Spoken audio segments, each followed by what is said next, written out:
Salve, salve pessoal, bora pra resenha hoje muito especial. Primeiro que ao meu lado aqui, você pode estar assustado aí, cadê o Fuscaldi? O Fuscaldi está de folga e o nosso estagiário está aqui. Mais uma vez, presença, Leonardo Simonini. E o nosso entrevistado merece todo o destaque, Rui Cabeção. Com respeito, hein?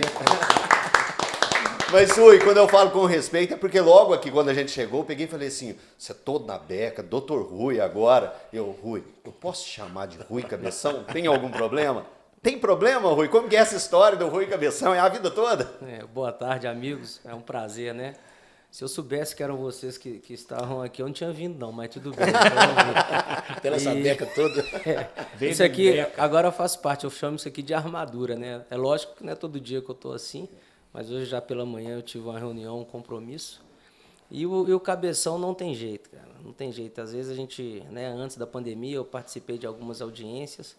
E às vezes até depois da audiência, algum magistrado, né, algum juiz ainda desce lá de cima do local dele para poder falar de futebol. E realmente o futebol ele quebra um pouco essas paredes, né? Em vez de chamar de doutor, lá eles me chamam de Cabeção também. Então, nem doutor Cabeção? Nem doutor Cabeção. Então é um apelido carinhoso que pegou. Começou aqui com a torcida do Cruzeiro, depois foi adotado pela torcida do Botafogo e pelo resto do Brasil afora. Ô Rui, mas isso acontece muito porque você é um cara muito simpático. Não é porque você está na sua presença, não, mas tem muito boleiro que às vezes é marrento, é mais metido, mas o Rui é um cara muito simples, com câmera desligada, é o mesmo papo, a mesma resenha. Tem muitos amigos em comum com o Rui, todo mundo adora o Rui. Ruizinho, né, no Palmeiras, todo mundo adora o Rui. E isso vem muito da sua simpatia, do seu jeito natural de lidar com o jornalista, com a torcida. Então geralmente a gente começa do começo, né? Conta como é que foi sua base. Hoje eu vou começar do final. Como é que tá a vida hoje? Você contou um pedacinho, como é que tá? Tá com o escritório? Conta pra gente como é que o Rui faz hoje. A vida hoje, eu acho que agora melhorou bastante, sabe, turma? Porque agora em julho vão fazer 7 anos que eu parei de jogar. E hoje eu tento tomar mais um viés pedagógico, sabe? Porque muitas pessoas às vezes não encaram um jogador de futebol como um ser humano, né? A minha mãe, logo que eu resolvi falar que eu não entraria mais dentro dos gramados, ela virou e conversou ainda com a minha esposa que eu iria precisar de 5 anos. 5 anos para você poder digerir tudo e acostumar com o novo momento. Foram 5 anos aí de muita cervejada, de muita cachaçada. Sua mãe acertou a previsão? Minha mãe acertou muito, né? A gente... Quando para, né, cara, a gente vive ali no mundo dentro de uma redoma, né, a gente não tem a liberdade, a nossa liberdade ela é privada, e quando a gente para, a gente quer rever os amigos, quer tirar o atraso e você vê muitos casos, às vezes, de ex-atletas, não só do futebol, mas aqueles atletas de alto rendimento com problema de bebida, e é justamente por causa disso, né. Quer tirar o atraso. A bebida é muito perigosa, né, na hora que você assusta, você já está prestes ali a ser tomado por ela. E eu tive certos momentos complicados. Se eu não tivesse uma família forte, né? Eu falo que meu pai faleceu em 2007. Hoje eu sou cercado por mulheres. Lá em casa são 7 mulheres, só eu de homem. E as minhas guerreiras aí tiveram ao meu lado o tempo inteiro.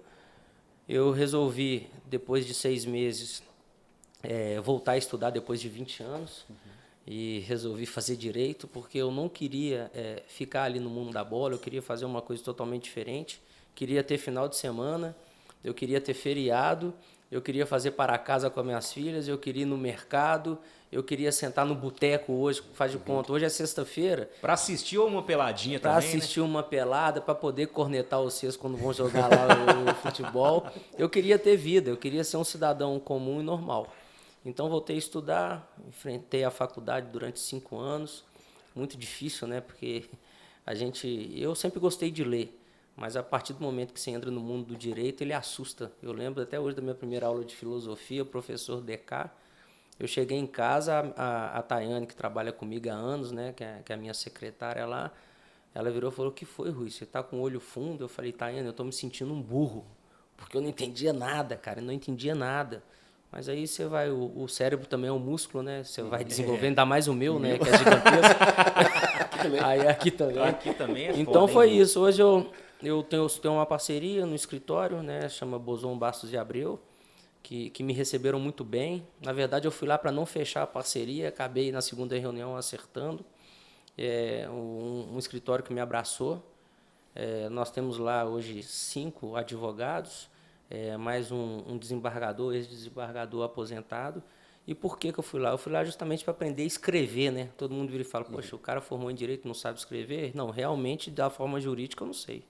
Eu sei escrever igual... Nem igual vocês, eu também sei. Vocês são jornalistas, né? Vocês têm a forma de escrever de vocês. Então, eu estou lá com o escritório, prestando algumas consultorias na área desportiva também. Você falou que quis sair um pouco do futebol, mas também... Tá perto, né? Mas voltei.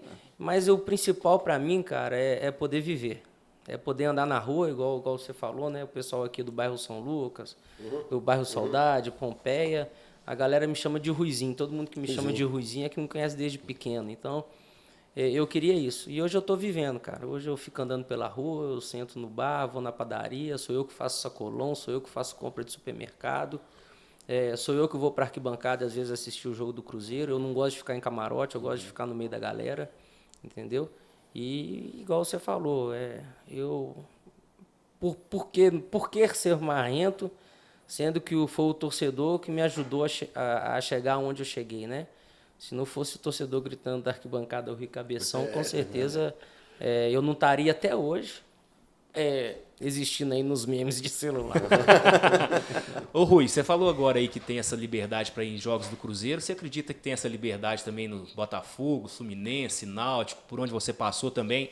Você conseguiu criar essa identificação com o torcedor e é benquisto? Eu acho que o legal dessa pergunta é o seguinte: eu tenho entrado em qualquer torcida, até do lado da torcida que foi a minha rival durante muito tempo, sabe? Eu, diferente de outros atletas, né? Eu nunca fechei as portas. Eu procurei ao máximo honrar a camisa do time onde eu jogava e também honrar a adversária. Por exemplo, se eu chegar num restaurante ou num bar hoje que está lotado de atleticano, eles vão me receber muito bem, vão tirar foto, vão me zoar, vão brincar. Se eu for em Pernambuco, que eu vesti a camisa do Náutico, Santa Cruz e Sport, vão falar a mesma coisa. A brincadeira é sempre a mesma, turma. Aonde eu for, poxa, você jogou no time errado. Ou seja, na hora que fala isso, para mim eu fico lisonjeado porque a torcida adversária queria que o Rui Cabeção um dia tivesse vestido a sua camisa, né? Então, para mim é legal, cara. Graças a Deus, eu tenho entrado em tudo quanto é lugar. Então, mas com um detalhe. Aqui em Minas, você teve a possibilidade também de jogar no Atlético. O Atlético bateu na sua porta. Existiu isso, né? Isso foi em 2009. Infelizmente, no Grêmio, depois da Copa Libertadores, a gente foi eliminado aqui pelo Cruzeiro, daquela confusão de racismo do Max Lopes. A gente ficou... Isso, foi isso mesmo. Mas um tumulto muito grande, o nosso vestiário depois do jogo não foi muito bom, teve um desentendimento entre 2 jogadores, eu entrei para poder separar. Pode contar quem? Não, prefiro não. Mas eu posso falar hoje, um é comentarista, que é o Souzinha. Souza. É o Souza, e o outro era o Tcheco. E eu era amigo dos dois caras que aparentemente são muito tranquilos, né? Não, o Tcheco ele é meio... Não, mas são líderes, parece. Não, são líderes. São líderes, né? Mas é aquela história que às vezes ninguém sabe. O vestiário, normalmente, ele tem 2 pontas, né? Se tiver 3 pontas, é um vestiário dividido. A gente não diz que um vestiário de futebol é dividido quando você tem 2 lideranças. As 2 lideranças a gente consegue controlar. Ainda mais eu e, por exemplo, o Fábio Santos, que na época a gente era muito amigo, o próprio Alex Mineiro, a gente transitava em todos os lados. Então, justamente, foi que eu entrei para poder interceder e separar. Só que nesse momento, o auxiliar técnico do Paulo Autuori na época, o Renê, que até faleceu, ele pensou que eu que tivesse caçando a confusão. E eu já estava puto esse dia porque ele me tirou de um jogo para colocar um zagueiro, que foi o Tiego, que acabou também falecendo naquele acidente da Chapecoense.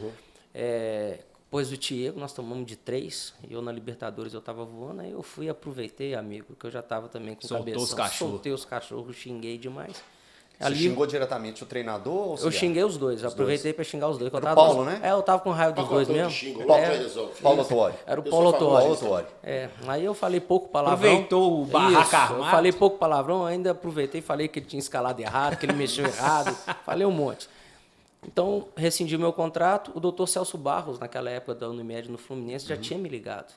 E eu já tinha 2 anos de contrato fechado com a Unimed. O próprio Fredão, o Fred, que falou, vem para cá me ajudar a cabeça. Aí eu falei, nossa, na zona de rebaixamento, irmão? Ele falou, vem me ajudar. Aí eu falei, tá. Aí o presidente da época era o Calil. O Calil me ligou. Primeiro o Celso Roth me ligou, depois o Calil.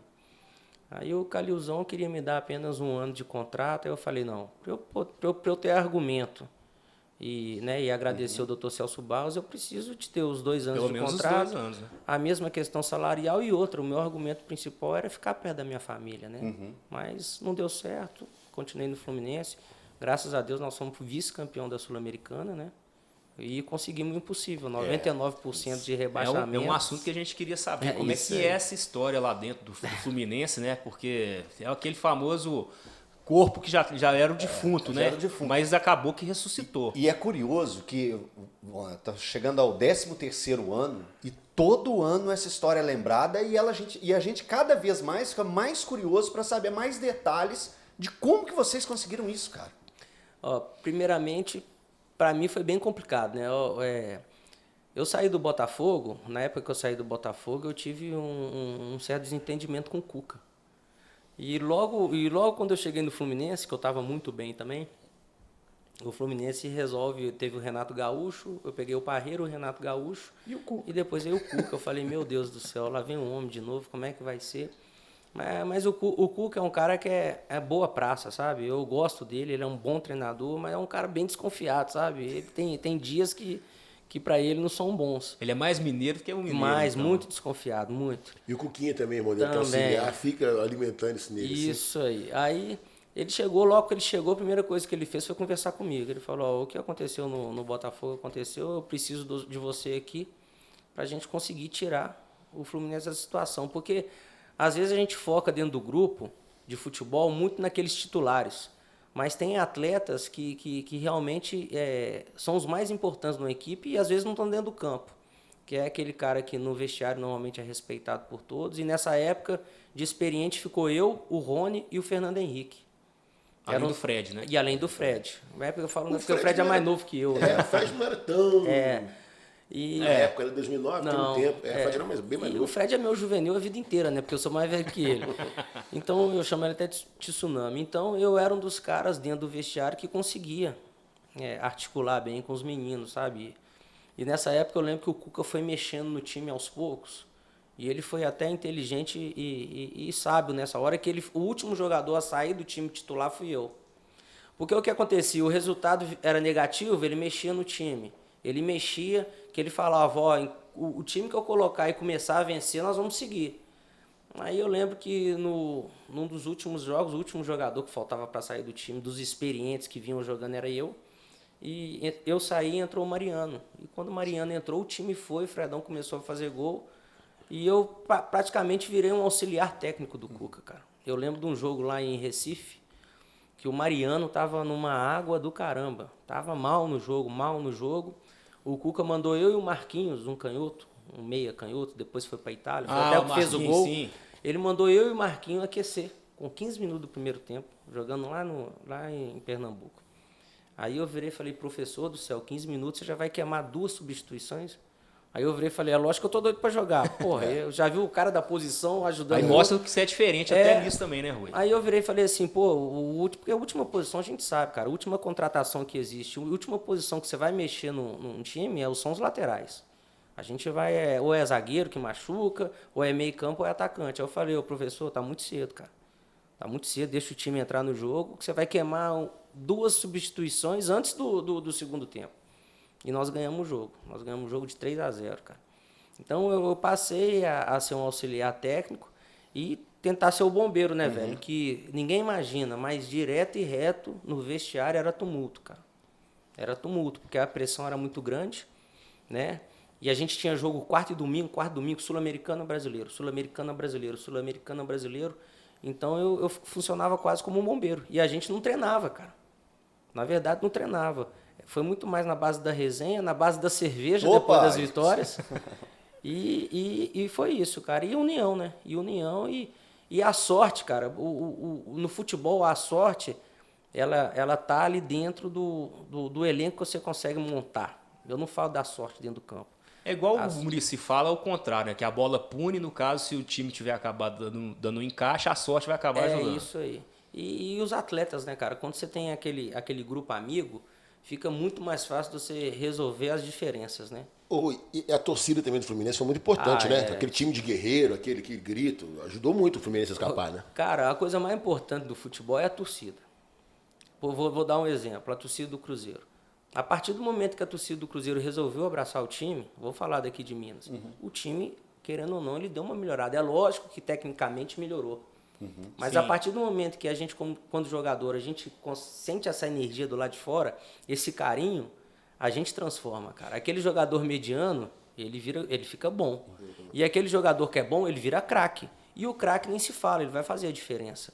Então, isso aí que você falou, eu lembro que o Fluminense foi um dos primeiros times a criar o mosaico, a criar o túnel que acompanhava o time até o estádio. Ah, sim. Eu lembro que antes de chegar no Maracanã, bicho, era carnaval fora de época. O ônibus devagarinho, os meninos todos novos, os meninos que subiram de Xerém, ou seja, era Garotado. difícil para eles. E na hora que a torcida abraçou, a molecada voou e nós fizemos o que fizemos. Pra gente que acompanha futebol de fora, aquele jogo aqui no Mineirão mesmo, o Fluminense e Cruzeiro, aquela virada. Virada 3-2. É um ponto de mudança também do time? Vocês acreditam que foi ali que vocês falaram assim, gente, ainda estamos vivos? Dá. 2-0 pro Cruzeiro, o Wagner perde um pênalti, depois 2 do Fred e um do Gum. Isso. E o legal, sabe o que aconteceu naquele jogo? Que a gente estava perdendo de 2-0 e o Cuca mudou o esquema tático, foi pro 3-5-2. O Cuca chegou no intervalo e ele colocou um zagueiro. O Cuca botou um zagueiro e liberou os laterais. Olha só Tudo ou pra você ver nada, como né? é que é o futebol. E o diferencial realmente foi o Conca e o Fred, né? Naquela época. O que eu digo é o seguinte, igual nos clubes onde eu passei, eu sempre fiz bons trabalhos, sempre fui muito regular, conquistei títulos, mas um time de futebol sem o cara que faça gol, não existe, cara. Não existe. E naquele momento o Fred voltou de uma das contusões mais sérias da carreira dele, né? Quase deslocou ele, quase um tendão rompeu aqui próximo do quadril e ele voltou fazendo gol, cara. Gol atrás de gol. E o Conca sendo nosso camisa 10, né? O toque de qualidade. Então, a outra prova nossa é o próprio Hulk aqui no Atlético Mineiro. O time do Atlético Mineiro, para mim, é o melhor do país, é muito bom, é um dos melhores do país, mas o time do Atlético Mineiro sem o Hulk, que é o decisivo, ele vai mudar a sua cara. Você pode ver que no jogo do Clássico, no meu modo de ver, o Hulk não tinha feito nada ainda no primeiro tempo. E em um lance de 3 segundos, ele consegue aliviar a barra do adversário. Então, o jogador diferente, cara, os bons de bola realmente, esses aí, ainda mais hoje no futebol brasileiro com a qualidade técnica abaixo, eles vão continuar desequilibrando as partidas. Ô Rui, só voltando um pouquinho, que você falou, nessa reta final do Fluminense, tinha também o momento da cervejada.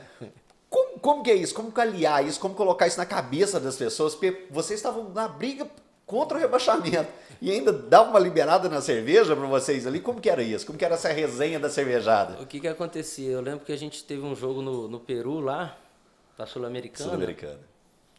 E nós ganhamos o jogo. A gente jogou no campo sintético e o nosso diretor de futebol era o Branco, o lateral esquerdo, Sim, né? O campeão de 94. O nosso ídolo Branco. E o ídolo Branco é um cara bom demais de resenha, muito bom de grupo, cara. E ele falava, molecada, acabou o jogo, cerveja na banheira do quarto do Fred lá pra vocês. E a gente tem cerveja, o Branco? Tem cerveja. Aí, galera, então vamos correr mais um pouco hoje. E não tinha tempo para treinar. Não tinha. A gente chegava da viagem internacional, às vezes passava em casa, dava um beijo na esposa, já ia pro hotel.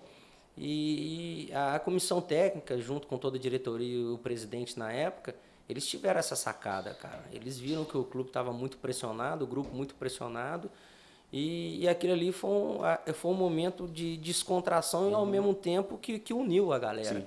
Eu lembro que numa dessas reuniões, ainda no momento em que o time, né, estava ainda em formação, alguns jogadores sendo afastados, mandados embora, que justamente era um vestiário que tinha mais de 2 frentes, então tinham umas 4, 5 lideranças, então era muito difícil, e o Cuca, ele foi muito sábio, começou a descartar um por um. Eu lembro que numa dessas reuniões, as lideranças deram um choque. A cerveja sobe, né, amigo, a verdade começa a sair, e eu lembro que depois de uma dessas reuniões, a frente mais fraca acabou rodando e prevaleceu só realmente aqueles que tinham o mesmo pensamento e queriam seguir no mesmo caminho. E foi um dos motivos que o Fluminense não caiu com 99,9%. E você falando aí das lideranças, você pode falar quais as pontas da liderança aí? Não prefiro não falar, né? Poxa, eu sou amigo de todo mundo, né, cara? Eu não vou... Você transitava em todas. não tinha jeito, cara. Do Souzinho e do Thiago já valeu. Tá valendo. Mas, Rui, vamos do começo agora, então? Bora. Começar da sua base do América, que você jogou com muita gente boa, né? Tuxo, Thiago Gozzi, Claudinei, entre vários outros que eu posso estar esquecendo. Tem uma seleção, aqui, né? Dá pra fazer uma lista. Esses caras da sua geração, todos estouraram, praticamente todos foram jogar fora do Brasil, jogar em grandes clubes. Não que a América não seja, a América também é um grande clube. Eu falo assim, clubes que na época estavam muito tempo na primeira divisão, que é o caso do América agora, mas fala desse seu começo, por favor. Na verdade, o pessoal às vezes acha que eu sou carioca, eu não sou carioca, eu sou mineiro mesmo, sou raiz. Mas de Juiz de Fora? Não, eu sou Juiz de Fora. De frequentar minha querida Pompeia, já falou da Pompeia aqui, isso é um orgulho pra gente. Mamãe é de Riacima, né? Papai é daqui de Belo Horizonte. Eu fui criado aqui no bairro Novo São Lucas, aqui em Santa Efigênia, Pompeia, Saudade, Paraíso. Comecei a jogar futebol de salão, né? Como minha mãe não tinha condições, às vezes, de me colocar numa creche, alguma coisa, ela resolveu pagar a cota do Palmeiras aqui e me botar para jogar bola, cara. Acho que foi a melhor coisa que ela fez na vida. Demais. Né? E hoje eu sou até diretor do clube, né? Voltei depois de 20 anos. Comecei no salão, sempre aliado aos estudos. Meu pai nunca quis que eu me tornasse um jogador de futebol, porque ele, já à frente do tempo, ele já sabia que não ia ser uma vida fácil, porque é apenas uma minoria aí que é extremamente bem remunerada, né? O resto aí, se eu vou botar 90%, vai ganhar de 2 a 5 mil reais por mês. O restante são os que realmente tiram bilhete premiado. Então eu sempre estudei jogando futebol de salão e recebendo muito convite, né, para poder jogar pelos times de várzea de Belo Horizonte. Comecei no Jonas Veiga, aqui no bairro Saudade. Do Jonas Veiga, poucas pessoas sabem, eu me destaquei, fui campeão da taça do campeonato Copa Venda Nova, o campeonato amador que tinha na época. DFA, isso mesmo, bem lembrado. E foi quando o senhor Irineu me convidou para poder ir para o Atlético Mineiro. Então, em 1992, eu fui para a base do Atlético Mineiro. A base era eu, Dedê, Lincoln, Mancini. Base boa, hein? Todos viraram. Tinha Léo de Deus na época. Tinha Léo, irmão do Dedê. Hernani, que depois virou. Teve o Cairo, que chegou a jogar no profissional. O Reinaldo Pretinho estava estourando na seleção brasileira. Só que eu tomei bomba na escola. Porque como a gente treinava de tarde, às vezes de manhã... É muito cansativo, eu não conseguia acompanhar os estudos. Na 8ª série eu repeti de ano, meu pai não vai jogar bola. Acabou. Acabou. Voltei aos estudos, fiz um vestibular pro Cefet, escola técnica, doido para não passar, passei. Louco para não passar, assim. Bicho. Minha mãe é uma guerreira, ela sentava na beira da cama lendo livro. Eu falei, mãe, eu não quero jogar bola. Passei no Cefet, foi quando o diretor na época, o Ronaldo Malar, que eu voltei a jogar futebol de várzea no Tupinambás, aqui, depois de Jonas Veiga, Tupinambás no Horto. O Ronaldo Malar, ele foi lá em casa conversar com meu pai. Ô Paulo, o Rui, nós estamos querendo levar o Rui, que eu estava no Minas nessa época jogando futebol de salão. Queremos levar o Rui para a América, meu pai não. Não, Paulo, mas o menino vai... Não. Aí minha mãe foi e bateu na mesa. Minha mãe tem 1,50 m, meu pai tinha 1,86 m. Eu falei, vai acabar com o casamento agora. Minha mãe, não, Paulinho, deixa o Rui jogar. Dá para ele a chance de jogar. Meu pai olhou para ela, que ele era grande, mas a gente, né, quem manda é a mulher, né? Aí olhou para ela, pode ir. Aí ele, eu te dou até 21 anos para você assinar o primeiro contrato. Se você não assinar, esquece bola. Eu lembro que nós tentamos a transferência do Cefet para a noite, eu não consegui. E nesse período eu fiquei no 7 de setembro. O América tinha um time B, né? Tinha o América e o 7 de setembro. Era uma parceria com o FMG, não é isso? Isso. E aí eu ainda fiquei 6 meses no Cefet tentando acertar alguma coisa. Eu só jogava, eu não treinava pelo 7 de setembro. No outro ano eu fiz um campeonato mineiro muito bom. No outro ano o Marcílio, o treinador do América, virou e falou, eu quero aquele cabeçudo de qualquer jeito, bicho. Aí eu saí. Só que eu já cheguei no juvenil do América, o Ricardo Drubs, que já me levou para os juniores. O primeiro ano juvenil eu já fui direto para os juniores. Foi quando a gente montou aquele elenco campeão da Taça São Paulo, com o William, Reinaldo, Evanilson, que foram os que estouraram, o William Capita, né? 9,6. Isso. Contra o Cruzeiro na final, né? Contra o Cruzeiro. Rinaldo acabou com o jogo. Isso, nós somos vice-campeão também. Engraçado que nós somos vice-campeão da Taça BH. Perdemos para o Cruzeiro, depois fomos campeão da Taça São Paulo. Foram revelados alguns atletas. Aí o que aconteceu? Eu fui o último dos jogadores a subir profissional. Eu fiquei 5 anos nos juniores. Aí fui campeão da Taça Bahia, Taça Londrina, terceiro lugar da Taça São Paulo. O Vantuil Rodrigues me levou para o profissional da América. Mais uma vez eu fui o último a estrear. Todos estrearam antes de mim. Fabrício, Álvaro, Fred Meia. Acho que o próprio Tuxo chegou a jogar antes de mim. E foi quando o Marco Antônio Boiadeiro teve um problema de rins. Ficou internado e o Flávio Lopes virou, na época que já era o treinador, falou, e aí, você aguenta substituir o Boiadeiro? Nossa. Eu falei, é muito fácil, tranquilo. Muito fácil. O cara não joga nada, o cara não é referência, o cara é um cara extremamente habilidoso, a minha habilidade é limitada, eu vou substituir o cara, né, velho? Aí eu falei, não, eu era o capitão do Flávio na base, eu falei, pode me colocar no jogo aí, bicho. Eu não sei se era o RT ou o Mamoré na minha estreia, do Mineiro. Patos. Não foi aqui no Mineirão, olha, eu no Mineirão, eu falei, logo Mineirão, já, então vamos embora. Eu imaginando comigo, meu amigo, deixar de correr eu não vou. Aí eu lembro que toda a imprensa me elogiou muito na estreia, eles ficaram impressionados, né? Eu tinha um poder de marcação muito forte. E daí pra frente eu não parei mais, cara. Não parei mais. Aí depois encarregado de marcar o melhor jogador do Brasil na época, que foi o Marques. Aí depois da América, Cruzeiro, Botafogo, e fui seguindo, Guarani, Grêmio, Fluminense. E você fez a base toda como volante, né? A minha base foi toda como meia-direita ou segundo volante. Mas todos os jogos que a equipe estava com problema na lateral direita ou até na lateral esquerda, eu cheguei àquela Copa Sul-Minas, que a gente foi campeão, a primeira pelo América Mineiro, eu fui inscrito como lateral esquerdo. Se vocês lembrarem, a minha camisa era a número 6. Então eu sempre fui muito polivalente, né? Eu sempre consegui jogar em todas as posições. Eu joguei em todas as posições, menos zagueiro. Até de líbero eu joguei. Mas zagueiro assim, não. Então, toda vez que faltava o lateral direito, eu ia. Eu encaixava ali. O treinador ia fazer uma substituição, eu queria botar o time ofensivo, tirava o lateral direito, o Rui vai para a lateral e botava. Então eu sempre tive ali namorando com a lateral. Essa facilidade para... Isso. E o Vanderlei que fez eu virar lateral. Eu não sei se vocês lembram, teve uma época do futebol brasileiro que não tinha lateral.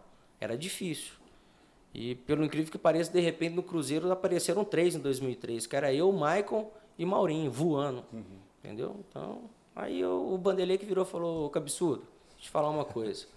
No meio você vai ser bom jogador, mas você vai ser normal. Agora, na lateral, você vai poder fazer a diferença. Se eu fosse você, aí eu falei, professor, se você está falando, então vamos embora. Comprou a ideia. Aí comprei a ideia e deu certo. Rui, você falou aí a respeito do marcar o Marques.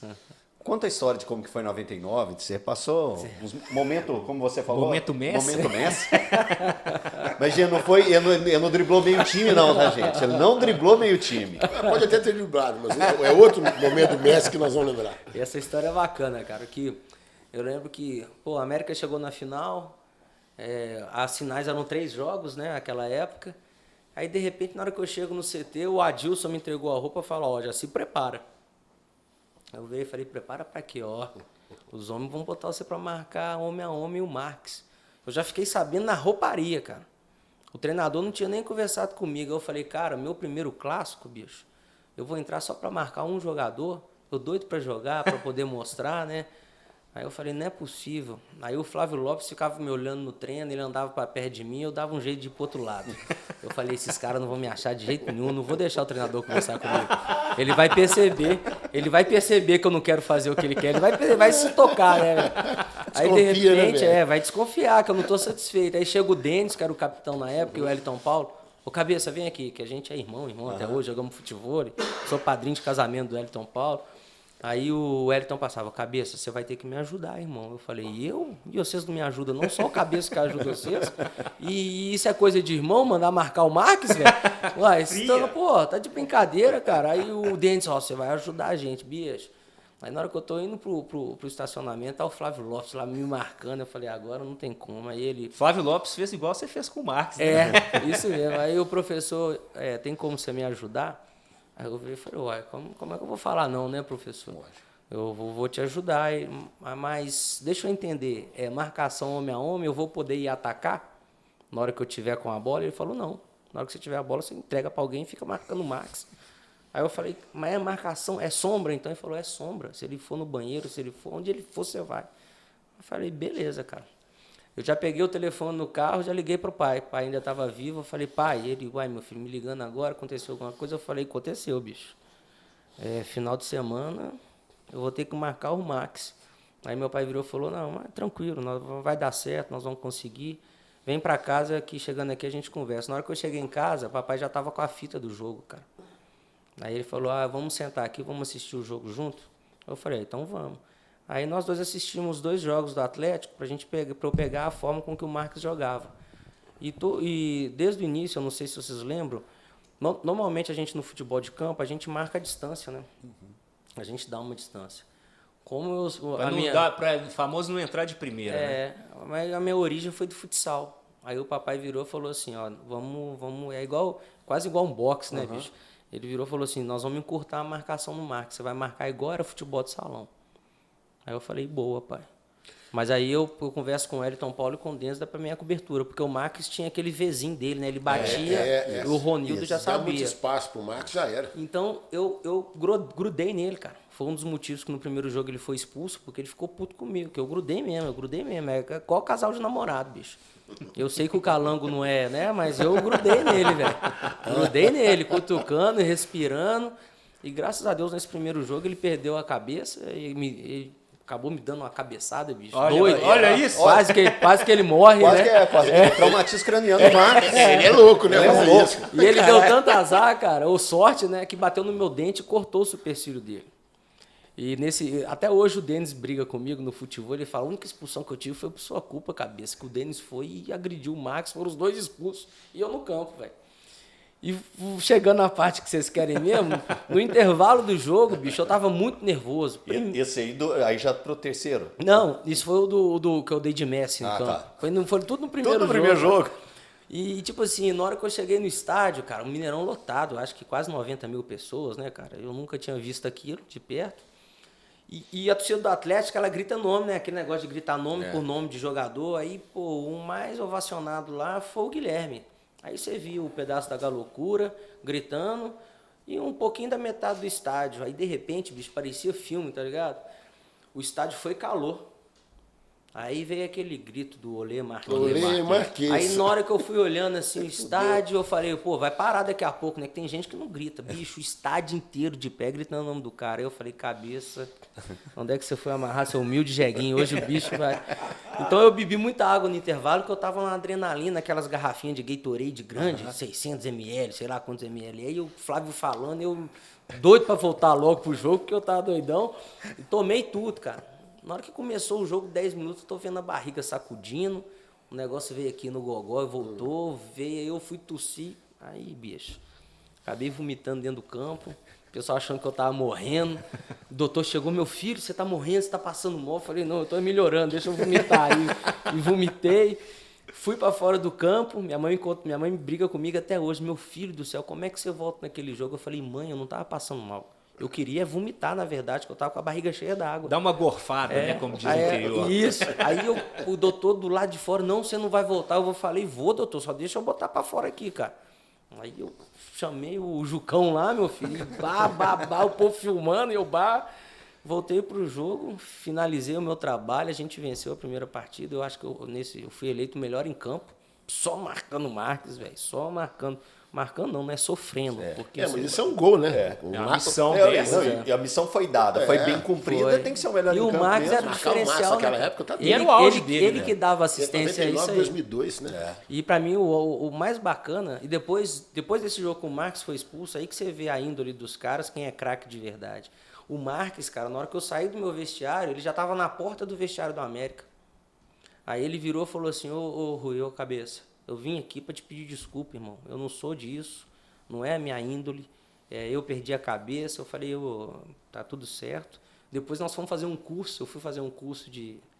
A gente que foi atleta durante muito tempo, para tirar o CREF, né, professor de educação física provisionado. Aí quem que tá lá dentro da sala? Na hora que eu entro dentro da sala, ele, não, aqui também precisa me marcar.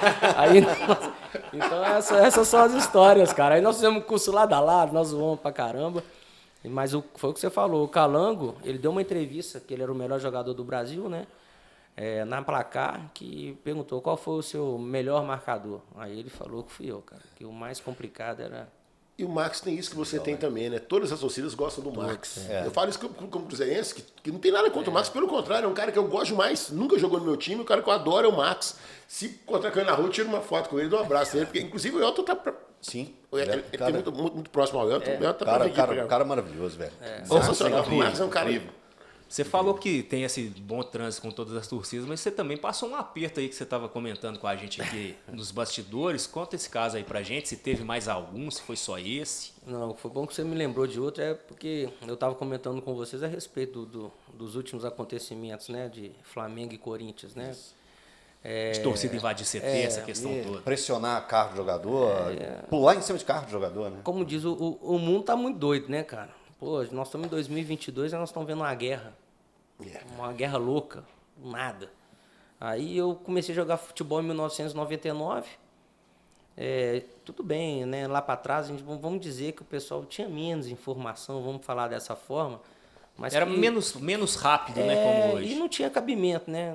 Nenhuma agressão tem cabimento. E eu em 2006, cara, eu fui perseguido por carros da torcida organizada, minha esposa grávida de 6 meses. Torcida do... Na época eu estava no Rio, foi no Botafogo. E minha esposa grávida de 6 meses, cara. Os caras seguiram o meu carro. Terrorismo, né? Terrorismo. Aí me abordaram, eu com o telefone, minha mãe no telefone comigo. Aí naquele nível, né? Um tapa no telefone para um lado, uma mãozada no peito. Aí eu falei com eles, eu falei, calma que minha esposa está grávida. E na hora que eu desci, 5 torcedores me cercaram. O pessoal era um restaurante que eu sempre jantava, né, depois das vitórias. Aí o pessoal saiu, falou que tinha chamado a polícia. E a conversinha é a mesma, né? Tem que ter raça. Tem que ter raça, que vocês não são torcedores, que vocês são mercenários e que a gente sabe onde todo mundo mora, onde o filho de vocês estudam. Aí eu até falei, vocês estão me ameaçando. Eu lembro que no outro dia, na época era o Bebeto de Freitas, o Bebeto virou e falou assim, meu filho, não venha treinar com o seu carro, venha de carona. Eu fiquei, foram 30 dias ruins, bem ruins, a polícia... Meu pai aqui preocupado, a minha esposa não querendo que eu fosse treinar, chorando. Pois é, cara. Você fica com medo da sua esposa sair para ir pro médico fazer um exame de rotina da gravidez, você fica com a cabeça a mil, isso não existe. Mas aí foi legal porque a torcida do Botafogo ela sempre teve um carinho muito grande por mim. Aí eu lembro que na época o presidente da torcida organizada me ligou, ele me ligou, aí pediu desculpa, falou que já tinha identificado os 5 e que eu poderia ficar tranquilo, que não iria acontecer nada, mas mesmo assim você fica meio ressabiado. Muito chato. Aí eu lembro que nesse dia a torcida, quando a gente foi jogar no Maracanã, estava até cheio. Aí a torcida foi e gritou muito meu nome, sabe? Tipo assim, fazendo as pazes e passou. E uma outra oportunidade foi no Guarani de Campinas, cara. A gente com 5 meses de salário atrasado. O torcedor não pensa nisso, Poxa, né? E no Botafogo a gente foi campeão carioca com 6 meses de salário atrasado. Isso aí ninguém comenta, né? Quando o time está perdendo, todo mundo fala de salário atrasado. Agora, quando é campeão, ninguém comenta. Eu lembro que 5 meses de salário atrasado, nós fizemos uma greve antes do jogo contra o Corinthians. E foi no Brinco de Ouro, aos 43 minutos do segundo tempo, o Corinthians vai e acha um gol. Nós perdemos de 1-0. Aí a torcida ficou indignada. Uma hora que eu estou no vestiário trocando de roupa, a gente já estava escutando aquele negócio de bomba, né? De gás lacrimogêneo. Querendo ou não, em Campinas as torcidas são bem violentas também. Sim, são bem fanáticos lá São bem mesmo. fanáticos e violentos. De repente eu estou vendo uma loura dentro do vestiário, virada para a parede, assim. Aí eu virei e falei, uai, gente, eu conheço aquela loura ali, conheço aquele corpinho. Aí eu virei e falei, uai, é minha esposa. Aí o segurança, na época que trabalhava lá para mim, aí ele virou e falou, não, tá tudo tranquilo, fazendo sinal. Eu falei, uai, o que ela tá fazendo aqui? Na hora, ela virada pra parede, sabe igual o bandido fica? Ficou olhando pra parede. Aí eu cheguei perto dela e falei assim, uai, moleque, o que você tá fazendo aqui dentro? Não, a torcida tá querendo me bater ali, do lado de fora. Que isso, juro, a torcida tá querendo me bater. Que eles estavam me chamando de mercenário, aí eu fui e fiz assim. Pra eles que eu falei, o salário tá atrasado, como é que ele é mercenário, né? Eu vou estar 5 meses, ele precisa receber. Aí o pessoal foi pra cima dela, cara. Aí a segurança, a polícia militar colocou de São Paulo, botou ela para dentro do vestiário. Para esparramar o pessoal. Esparramar o pessoal. E não conseguiram. Então os jogadores foram saindo. O último a sair fui eu com a minha esposa. Minha esposa, nós saímos com aquele batalhão com cordão de isolamento. E isso, 10 policiais com os braços dados assim. Eles não e o pessoal tentando, querendo bater na minha esposa, cara. Você acha que esses rojões podem ter estourado assim na sua mão, justamente pelo fato de você falar bem, se comunicar bem, eu ser acho meio que que um sim. porta-voz aí do grupo? Eu sempre... Porque identificação, igual você falou, identificação você tem, sua marca registrada sempre foi a correria, sempre foi a raça, dar o sangue em campo, mas aí você contou 2 casos aí que a bomba explodiu no seu colo. Geralmente sim, porque se eu tivesse hoje no Flamengo, todo mundo ia querer minha cabeça, porque primeiro eu não participo de reunião com o torcedor. No Botafogo eu não participava, em Campinas eu também não participava, porque eu acho que o torcedor, o local do torcedor é na arquibancada, empurrando o time, o torcedor não tem que me cobrar, né? Ele tem que me cobrar da minha entrega dentro do campo. Ele não pode, o jogador ele não pode ser obrigado a ganhar. A gente é obrigado a correr, a se dedicar, a se matar realmente dentro de campo, procurando o resultado. E eu sempre tive esses posicionamentos, né? Bicho atrasado, vai lá o Rui conversar. Salário atrasado, vai lá o Rui conversar. O time perde. Ninguém quer dar entrevista quando o time perde. Nenhum jogador. O assessor de imprensa chega no vestiário, não me tira. Não me tira. Aí quem ia? Eu ia, para proteger o grupo. Então, querendo ou não, você acaba se expondo, né? Você se expõe muito, porque tem aquele torcedor que não entende, cara. Ele vê o cara na tele, aparecer minha cabeça gigantesca lá na entrevista, aí ele fala, esse cabeçudo, esse burro, idiota, ruim de bola, entendeu? A culpa é dele, então... Fica fácil até identificar o alvo. Então, eu acho que isso aí também ajudou, cara. Ajudou, mas sempre foi o meu posicionamento. Eu nunca quis passar assim em branco, né? Perante a carreira. Tanto que, depois que eu parei, tem 7 anos, cara. O meu maior título hoje, o maior título que eu tenho foi o que vocês falaram no início, carinho dos torcedores. O carinho dos torcedores, chega até, eu fico impressionado. As minhas filhas hoje, uma de 17, 14, eu acho que elas ficam hiper, mega orgulhosas. Na escola dela, por exemplo, os coleguinhas, esses dias eu fiz o autógrafo para de 14 anos, que a Sofia pediu, papai, eu quero um autógrafo para um amigo meu que ele gosta demais de você. Eu falei, nossa, nem me viu jogar. Mas... Aí a Luísa, a mesma coisa, papai, preciso de um autógrafo que tem acho que é Bernardo o nome do menino. Nossa, ele gosta de você. Aí eu falo, então eu acho que isso é passado pelos pais também, né? Realmente foi um bom jogador, determinado. Ponta firme, isso aí. E fora os atletas, né? A galera aí que eu sou amiga, que hoje, graças a Deus, estamos procurando no escritório. Então, o curioso, né? O curioso dessa história... E bom no escritório, que não vai torcedor lá pra porta. Não. Queremos jogador, doado, queremos advogado. Não tem Mas olha só, era um advogado de defesa já dentro de campo, era um defensor e faz todo sentido. seguiu o caminho do direito, né? O de proteger, o de cuidar das pessoas. Ô Rui, eu queria que você falasse também de alguns personagens que você conviveu, que você teve vivência, teve história. Um que a gente lembrou, que a gente batendo papo, foi de um cara que foi um craque dentro de campo, o Claudinei. Queria que você falasse sobre ele, que era seu amigo, né? Era seu amigo. Esse aí a gente sempre teve um carinho especial. O Claudinei, a gente se conhece desde os campos de várzea, né? Eu jogava no Jonas Veiga e o Claudinei no Comercial do Barreiro. Eu até me esqueci dele, que em 92, quando eu fui para o Atlético, ele também estava. Então o time era mais forte ainda. E o Claudinei, né, infelizmente, ele tinha um problema de saúde, né? Ele era epilético. E eu lembro que nas concentrações que aconteciam no próprio América Mineiro, o único corajoso de ficar com ele no quarto era eu, sabe? E a gente tinha uma amizade muito bacana. Eu até lembrei de uma situação aqui que eu vi que o Claudinei era muito largado, né, cara? Ele não era apegado a nada. Ele não levava os kits higiênicos dele, ele não levava para concentração. Aí todos os dias eu via ele saindo cheiroso do banheiro. Todo dia cheiroso do banheiro, cheiroso, velho. Conheço esse cheiro. Cheiroso, eu conheço esse cheiro. Pô, esse sabonete, esse desodorante. Aí teve um dia eu falei, vou dar esse negão, vai ver agora. Vai ver se eu não vou pegar ele no pulo agora. Aí eu falei, eu tô descendo pro café. Aí eu saí do quarto e não tranquei a porta. Aí ele já foi direto pro banheiro. Na hora que eu escutei o chuveiro ligando, eu tchau na porta do banheiro. Eu falei, agora eu te peguei, negão. Você tá usando minhas coisas, cara. Aí o que eu fazia? Tinha vezes que eu levava, né? Eu levava 2 sabonetes, Eu levava duas escovas de dente. Que eu Até falei, escova pô, de dente? aí, uai, como é que eu vou saber se ele não tá tá usando beijando- minha escova de dente? Do jeito que ele é folgado, velho. Tá beijando o Claudinei, tá mas vendo? Tá doido. Pô, eu falei, ô negão, você não tá usando minha escova de dente, não. Ele olhava pra mim assim. Eu falei, pô, velho, tá de trairagem comigo, cara. Então, ele... velho, o bicho era doido demais, cara. Aí, mas jogava bola demais da conta. Eu jogava muita bola. Era o Rincon, né? Era o novo Rincon, cara. Mas, infelizmente, aí Deus levou ele mais cedo, mas ele era uma figuraça, um cara do bem, bicho. Um cara do bem, que todo mundo gostava, todo mundo admirava. Infelizmente, algumas amizades o atrapalharam bastante, né? As amizades do mal, os aproveitadores que sugavam. E a gente tentou de todas as formas, tanto eu, o Elton Paulo, Denis, na época era o Ângelo Pimentel, o diretor, Caio Salum e o Marco Salum, a gente ficava em cima o máximo possível, mas fugia das nossas mãos. Mas foi um cara aí que eu tenho um carinho especial e que Deus o tenha. Hoje ele é meu anjo negro lá de cima. E como que foi a chegada dele no Cruzeiro? Você também já contou sobre isso, que simplesmente te ligou. Como que foi a história? Primeiro foi o Vanderlei. O Vanderlei falou, ô cabeça, o Claudinei, cara. Pô, que negão joga bola demais, parece o Rincon. Eu falei, professor, pra mim é melhor do que o Rincon.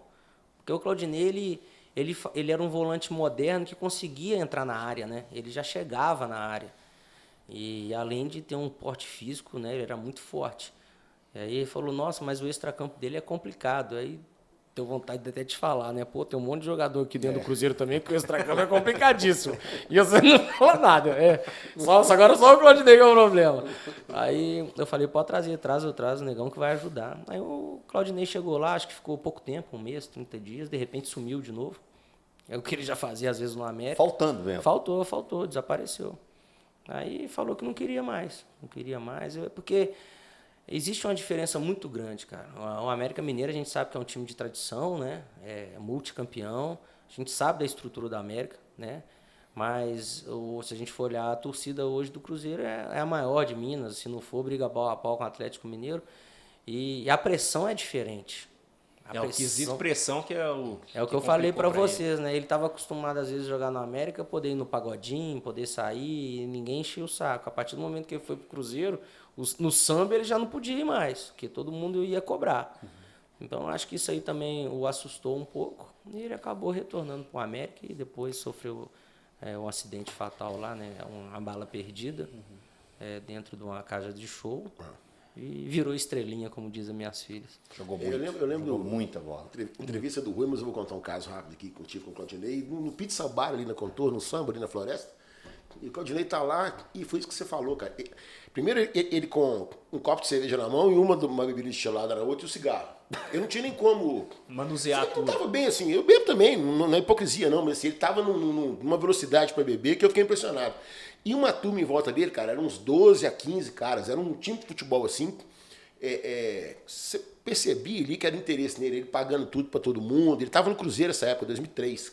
Ele pagando tudo para todo mundo. E vinha uma turma, na época não tinha esse negócio de tirar foto com o celular, mas sempre a maquininha digital, vinha alguém pedir autógrafo. E uns 3 ou 4 vieram tirar foto. E aquela turma ali de sanguessuga em volta dele, cara, que foi um negócio assim, você vê que não tá legal a coisa. Você sente pelo jeito que você tá vendo ali a situação dele, que não tava legal. E 1 ano depois, eu acho, infelizmente, aconteceu isso aí que você falou, mas era triste. O talento do Claudinei é absurdo, cara. O Claudinei era para estar hoje. Hoje ele deve ter preparado, mas é para ter pegado Milan, Real Madrid, seleção brasileira, tranquilamente. Né? Quem não viu o Claudinei jogar, não é exagero nosso, não. Não é porque ele morreu que a gente tá elogiando, não. Mas jogava demais na conta, era monstro. E tem uma lenda ou é verdade a história do Romário? Qual dela? Que o Claudinei estava marcando o Romário, que o Romário, no final do jogo, falou que queria levar o Claudinei. Não sei se não me engano, era pro Flamengo. Foi na época que a gente jogou, né, contra o Flamengo. Só que a gente zoou o negão demais, né? Porque o Romário virou e falou, ó, você joga muita bola, eu vou te trazer pro Flamengo ano que vem. Bateram escanteio, o Romário gol. Aí nós viramos falar... Amoleceu o negão. Malandragem. O negão tamanho dessa porta, filho. Na hora que o Romário olhou ele dentro da área, falou, pô, você joga pra caramba, hein, meu filho. Ano que vem eu vou te trazer pro Flamengo. Na hora que ele acabou de falar, bateu o escanteio e tal. Graça. Ô Rui, e inimizade? Tem alguma? A inimizade foram poucas, cara. Poucas. Na verdade, eu só tive um entreveiro na época de Patinga, pelo incrível que pareça. Me convenceram aí pro Patinga na Série B. E tinha um jogador lá da equipe, que eu prefiro nem falar o nome, que no meio do jogo a gente estava jogando contra o Ceará. Aí eu acho que foi uma das maiores faltas de respeito que eu já vi assim, de um companheiro. Eu já estava em final de carreira, mas aí o menino me xingou de velho dentro do campo. Sabe? Ah, você está falando o quê, seu velho? Do meu time. Eu lembro disso, que até os jogadores do Ceará ficaram revoltados com esse menino. Aí virava e falava, ô cabeça, você não vai falar nada, você não vai fazer nada? Aí eu virei e falei, não, eu vou fazer sim. Eu já estava com 4 meses de salário atrasado, eu falei, no vestiário você vai ver. Aí foi a única vez. Aí na hora que eu entrei no vestiário, eu já entrei com sangue no olho, moçada. Eu sei que eu fiz errado, mas eu voei no menino. Voei do menino. E, então foi a única desavença que eu tive. Eu virei e falei, olha, bicho, eu já tenho quase 17 anos de futebol. Eu sempre respeitei todo mundo, né? Nunca xinguei, joguei com vários jogadores mais experientes que eu, nunca xinguei ninguém de velho. E não vai ser você. Mas era um menino empolgadinho. Infelizmente, hoje, vários jogadores já têm empresários, né? E alguns empresários que a gente sabe que são bem influentes. Então, esses meninos que, infelizmente, nunca deram um chute em lugar nenhum, né? Não foram campeão de nada. E, às vezes... Está deslumbrado por causa de empresário. Deslumbrado por causa de empresário e acha que vão virar. E esse menino, a gente já sabia, né? Porque, como eu jogo futebol desde 6 anos de idade, sempre fui muito observador. Então, eu consigo analisar. Eu bato o olho no menino e falo, vai ser bom, não vai, mas... Depois de ver o menino dentro de campo, a gente vê o comportamento do menino fora do campo. Tem alguns meninos que já são compenetrados, você vê que realmente querem vencer na vida. Outros não. Hoje em dia só quer TikTok, só quer Instagram, só quer ser pop, né? Em vez de ser atleta. E esse aí eu já sabia. Tanto que acabou não virando. Ele era jogador acho que era o próprio Banco BMG, né? O Banco BMG tinha vários direitos federativos de vários atletas. Ele era do Banco BMG. E não deu nada. Não jogou em time grande, não teve grande destaque nacional. E foi dito e feito, né? Então o negócio, o tempo passou para ele também, e hoje ele também tá velho, né? Exatamente. Isso aí também. Exatamente. Aproveitando o gancho da rede social, Elton, que você... Pois é, não. Você foi um precursor também. É uma curiosidade, né? Você utilizou a rede social para buscar um novo caminho. Como que foi esse momento seu, esse clique que você teve de pegar e vou procurar um outro time aqui para jogar utilizando a rede social? Você Inventou isso aí. Brilhante. Como foi essa ideia, Rui? Eu saí do Brasiliense, eu fiquei 3 anos em Brasília. E a gente sabe que o futebol de Brasília não é visto, né, cara? O time é muito forte, assim, de nome, todo mundo conhece principalmente por causa de Copa do Brasil, essas coisas todas. Eu fiquei 3 anos lá, vivi muito bem, o Brasiliense com uma estrutura maravilhosa. E quando eu saí de lá, eu falei, e agora? E aí aquela história, a gente é mais experiente, eu já estava sem empresário, eu falei, não vou trabalhar com empresário, não. E normalmente com a idade mais avançada, os empresários também não querem. Né? Ainda mais eu que tinha muita noção dessas questões de negociação. O empresário sabia... Esse aí não vai dar para passar a perna. Isso, o empresário sabia que não ia poder morder muita coisa, né?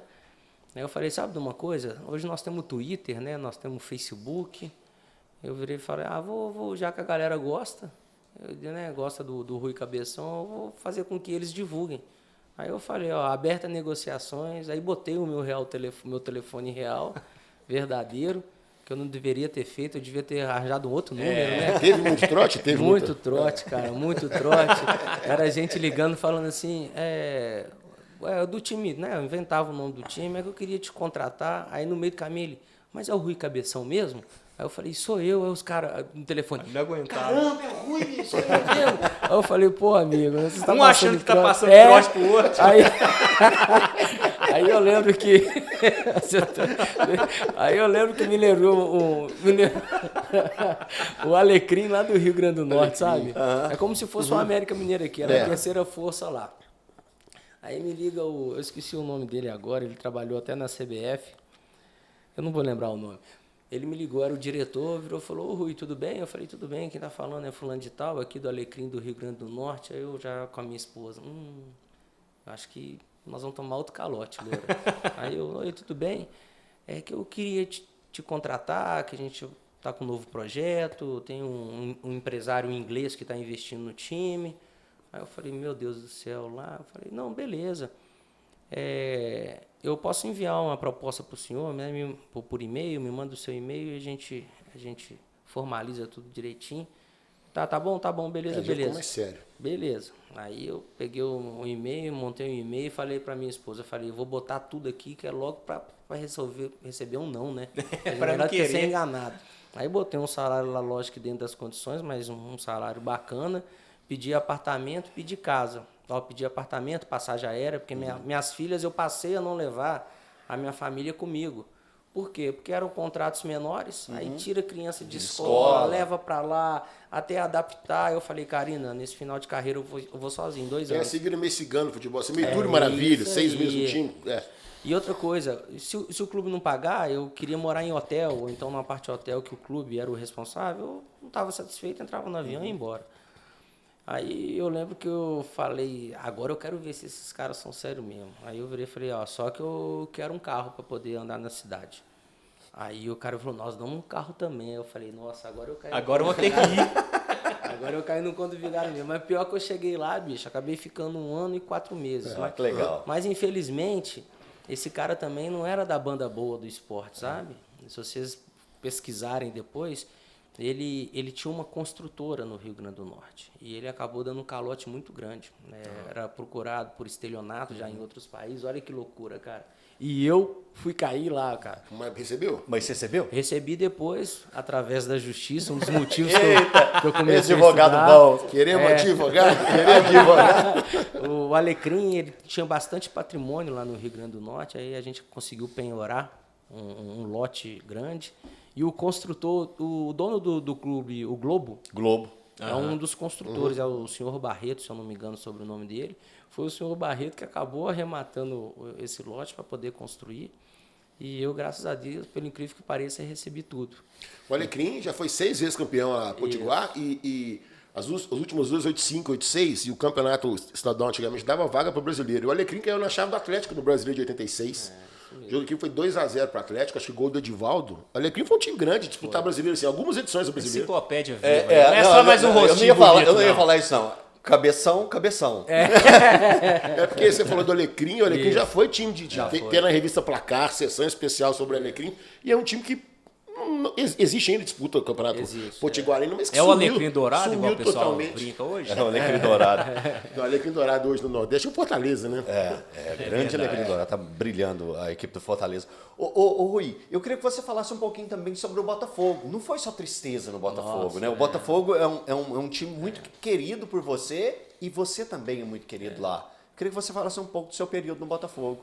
Como diz, todo relacionamento onde tem paixão, né? A gente pode acontecer certos momentos que são desagradáveis, né? Lógico que a gente não gosta disso. Mas o Botafogo, para mim, foi muito bacana. Eu lembro que eu tinha uma proposta do Atlético Paranaense e tinha uma proposta do Botafogo. E na época, o meu pai, o Botafogo, é lógico que o salário do Botafogo era muito maior e o Atlético Paranaense era menor, mas com uma estrutura fantástica para a época. Aí minha mãe é botafoguense, minha mãe torce para o América aqui em Minas e é botafoguense. Aí minha mãe muito satisfeita, feliz, nossa, meu filho, é o meu time. E querendo ou não, pensando em projeção de carreira, a gente sabe que o futebol carioca é o mais glamuroso do Brasil, né?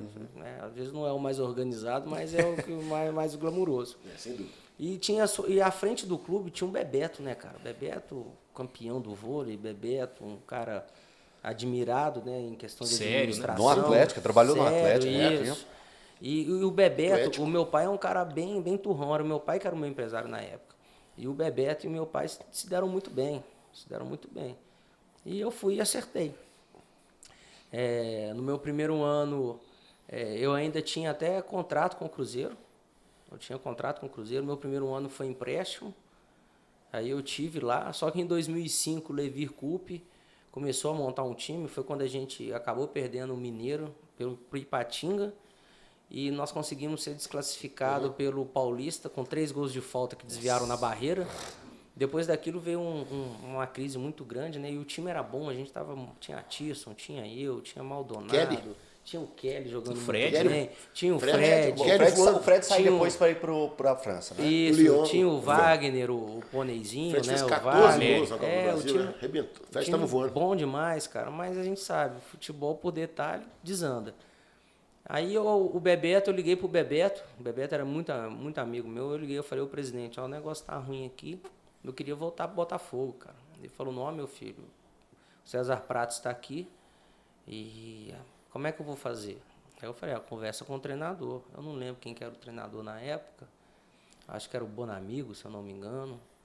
Aí o Bonamigo, não, pode trazer o Rui, porque o César Pratos joga na lateral esquerda. Aí o presidente me ligou, ó, só que tem o seguinte, eu não quero negociar com o Cruzeiro, não. Rescinde o contrato. Aí eu falei, tá, eu vou rescindir o contrato, mas você me manda um termo, pelo menos, pra eu ficar aí. Ele falou, você não confia em mim, não? Eu falei, confio. A confiança era tão grande que eu rescindi aqui sem ter nada assinado. E fui pro Botafogo. Aí foi muito bacana, porque o Botafogo, quando eu fiz a escolha certa, o Botafogo tinha quase 10 anos que não era campeão carioca. 97, 2006 depois. É isso aí. Aí eu fui para esse ano de 2006, a gente foi campeão da Taça Guanabara. Teve jogo com a América do Rio na final de dos turnos, não foi? Isso. América, depois foi a... Cabo Friense. Não, primeiro foi a semifinal com a Americana, é isso mesmo. Tivemos uma semifinal com a Americana, eu lembro que o Cuca marcou um amistoso com um time africano, cara. Aí eu lembro que nesse amistoso eu falei, puxa, professor, amistoso na semana da semifinal, aí vamos. O cara me deu uma entrada lá, bicho, meu tornozelo, a torção normal é para fora do pé. As torções, o meu foi ao contrário, para dentro.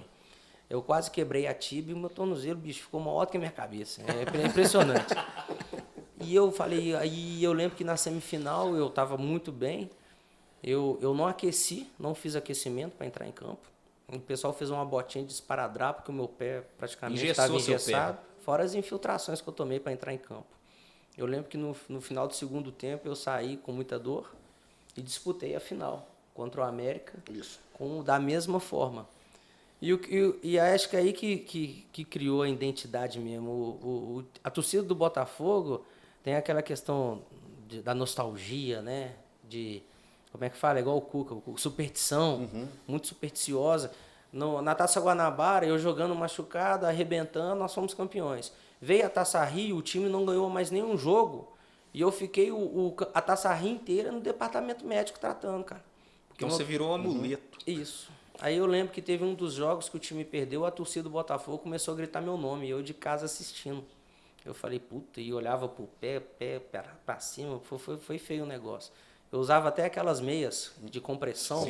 De mulher grávida. Meias Kendall. Isso, bicho. E eu fiz tratamento para crescer. Pouca gente sabia disso. Eu fiz tratamento para crescer e eu aprendi a nadar. Então eu fiz muita natação. Tanto que a minha preparação física foi feita dentro da piscina. Eu nadava, ficava nadando para não botar o pé no chão. Impacto, né? Isso. Fui para a final do campeonato, cara. Da mesma forma, pé para cima, sem aquecer.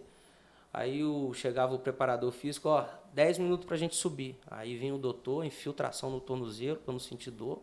Nossa, morde a toalha aí. Anestesiado. Morde a toalha aí, eu mordia a toalha, virava de lado, ele picava o tornozelo inteiro. Os fisioterapeutas fechavam e eu pro campo. Aí foi do mesmo jeito, cara. Eu voltei pro campo, afinal, nós ganhamos o jogo de 3-0.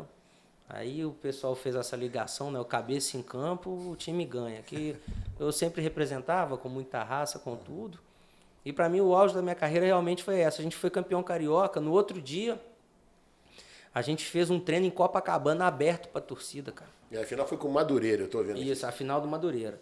A primeira América de Natal, o primeiro turno. Do Rio, depois Madureira. Segundo turno a final foi Americana e Madureira, final do segundo turno do Campeonato Carioca. E depois Botafogo e Madureira. Aí nós fomos correr na hora de Copacabana, cara. Aí a torcida esperando. Aí no meu time tinha Lúcio Flávio, no meu time tinha Zé Roberto e tinha Dodô, cara. Pô, os caras são os caras, né, bicho? Tá mais o Odorico. Odorico, eu chamei de Odorico. O Dodô, ele é ídolo, né, cara? Ídolo nosso e da torcida. Aí eu correndo em Copacabana, o pessoal só gritava meu nome. Aí, justamente por causa disso, da superação, aí marcou, cara. É carisma também, aí, né? É carisma também, aquela loucura nossa de sempre. Então eu tenho um carinho especial, aí por isso que o pessoal às vezes acha que eu sou carioca, sabe? Mas se eu for ver, você lembrou bem, igual no Fluminense, vice-campeão, Sul-Americana, nós saímos de 99%, fora aquelas confusão de briga que teve. Figueirense, vice-campeão da Copa do Brasil. O Náutico, eu lembro que a gente fez um trabalho lá em Recife também, foi o melhor o melhor grito que já inventaram pra mim, que eles faziam com batuquinho. Aí começava. Ai, ai, ai, que cabeça do caralho! Ai, ai, que cabeça do caralho! Aí o primeiro dia que eu fui, velho, eu parei, né, assim, Não vou dar pra te concentrar, não. Aí eu comecei a rir, cara, aí desse jeito, cara, aí eu morri de rir. Aí depois vi e cabeção, mas a abertura era essa, cara. Ai, ai, ai, que eu falei, aí não. E lá a gente, o objetivo do Náutico era não cair, né, cara? E nós começamos como líder do Campeonato Brasileiro por 13 rodadas.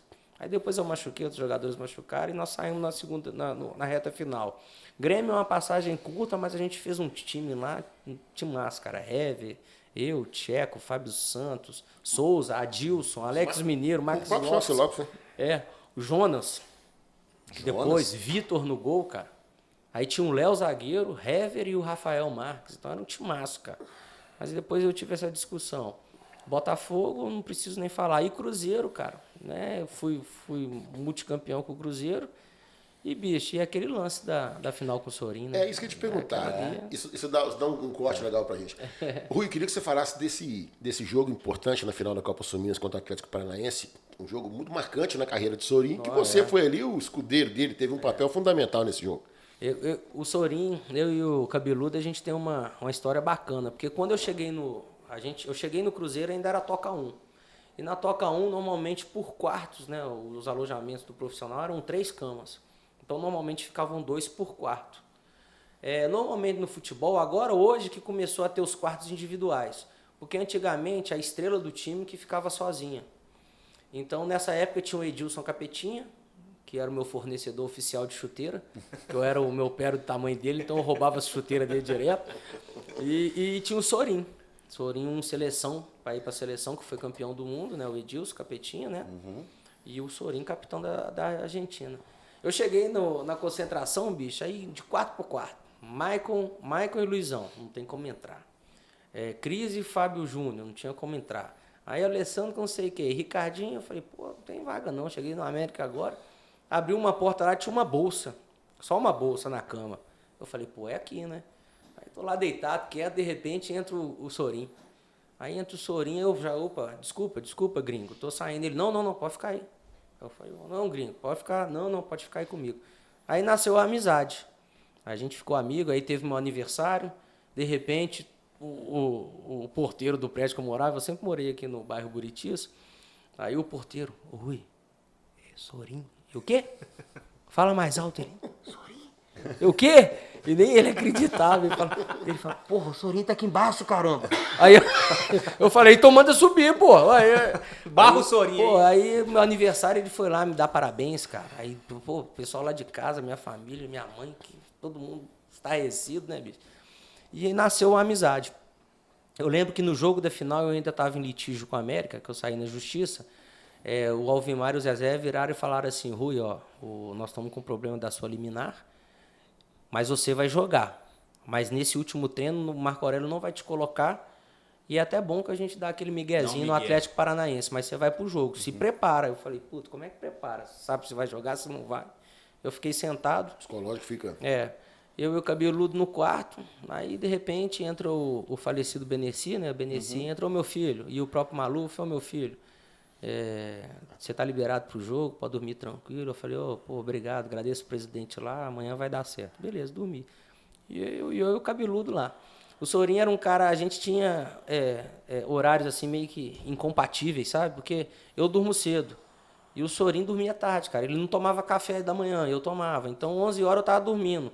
Meia-noite tava o Sorin tomando massagem com bolinha. Pô, aí aquela movimentação no quarto eu botava, beleza. Mas a gente deu certo. Tem um caso bacana dele que, depois de 3 meses de amizade, teve um dia que eu sentei na cama assim, aí ele olhou pra mim assim e falou, ô cabeçudo, fala gringo, quando você chegou aqui no Cruzeiro, você não entendia nada que eu falava. Aí eu virei e falei, graças a Deus que você falou, porque eu não entendia porcaria nenhuma que você falava. Só você, balançava a cabeça. eu só falava assim, não, que eu não entendia nada. Você fala rápido demais, cara. E ninguém aqui no elenco te entende, cara. Você tem que falar devagar, bicho. Aí, e aconteceu o que aconteceu, cara. Aquele lance, né? Jorge Wagner, Recife lança uma bola perdida, eu consigo dar o drible da vaca, quase uma caneta na linha de fundo. E na hora que eu olho pra dentro da área, quem que tá? Nenhum atacante, nenhum meia, bicho. Tá o doido do Sorin lá. Os dois loucos, os dois laterais dentro da área, velho. Os dois laterais dentro da área, cara. Que esquema tático que é esse, cara? Aí, na hora que eu vejo pra ele, o Sorin bate de 3D todo torto, cara. Parecia até ensaiado, que ele pulou a placa, eu não consegui pular a placa, dei a volta, ele sai comemorando pro lado, no meio do caminho a gente encontra. Era Dia das Mães, despedida do cabeludo. E eu lembro que a Dimara, né, que era nossa assessora de emprego. Teve aqui, foi nosso primeiro programa, número 1. Aqui, a Di virou e falou assim, ó, não fala pro Sorin não, mas a gente tá trazendo a mãe de surpresa. Eu falei, porra, vocês vão matar o argentino, cara. Aí no final do jogo a mãe dele tava lá, bicho, coisa de cinema, cara, coisa de cinema. Roteiro perfeito. Amigos de quarto, eu tava para não jogar. Deus me abençoou com aquela jogada, porque 95% é meu gol. Fez aí, nada. Sorinho. Ele chutou todo torto, cara. 3D, todo errado, argentino. Se ele acerta direitinho, ele erra. Ele erra, é. Então foi, bicho, é roteiro de cinema, foi isso mesmo. Bacana. Gente, então a gente está chegando na reta final do nosso bate-papo. Bate-papo sensacional, uma resenha muito boa. Qual o programa do Júnior? Conversamos aqui com o Rui. Foi uma resenha muito bacana, Rui. Te agradecer mais uma vez. Foi bem bacana ter você aqui junto com a gente. Toda a disponibilidade do seu dia aí você tirou para estar aqui junto com a gente e veio numa beca que eu, quando eu cheguei aqui de bermuda, eu peguei e falei assim, poxa, deu uma vergonha, vida, você não me fala direito. E naturalmente eu sou maltrapilho. Quando vejo meu, Rui, bonito, essa beca, cara, obrigado mesmo. Mas vale um capítulo 2 com o Rui, que deve ter muita história. Tem muita história boa. Eu que agradeço, turma, eu que agradeço. Vocês podem ficar tranquilos que eu vou mandar o e-mail com os honorários. Você deu a desse, entendeu? Aí o Elton vai fazer assim pra você. Agora sua esposa fez. Não vai prata. Aprendi com a sua esposa, né? Com a Karina, esse aqui, ó. Não é plata. Mas vocês estão de parabéns, cara. Por mais programas assim, né? Que a gente tenha a oportunidade de poder contar um pouco da nossa vida e do futebol. Valeu, obrigado, turma. Bater esse longo papo. Marcão, agradecer ao pessoal que está na nossa... Nossa turma aqui, o Thiago, o Jarrão, que não está aqui hoje, está aqui o Pedrão ajudando, que se não fosse eles, a gente não estaria com esse som legal, com essa imagem legal aqui no ar. Beijão pro Fusca, que hoje não esteve aqui, tirou uma folguinha hoje. Aí, estagiário, agradecer mais uma vez. Já tô virando titular. Nosso Lourinho preferido Tá quase acabando. Tá quase acabando. Cabecinha, viu? Hoje eu sou o cabecinha. Interessante aqui, só pra gente terminar, colocando o Rui perto do Léo, a cabeça do Léo é muito maior que a do Rui. É verdade. Impressionante de perto, cara. Pessoal, quem chegou até aqui, mais uma vez a gente pede para se inscrever no canal, para dar o like lá pra gente lá, para dar um apoio. A gente tá também no TikTok, estamos também no Instagram, no Twitter, estamos para o Spotify. Rui, nós estamos bombando no TikTok, velho. 15 TikTok. mil visualizações. É isso mesmo, é verdade. Estamos bombando. A galera do TikTok, um abraço. Ô, Rui, você vai ter que fazer uma dancinha pra gente aí agora. Isso aí não é comigo. Vamos colocar coisa boa aí. Gente, então, mais uma vez, Rui, valeu demais. Muito obrigado. Ó, beijo para todos. Vamos que vamos. Valeu. Valeu.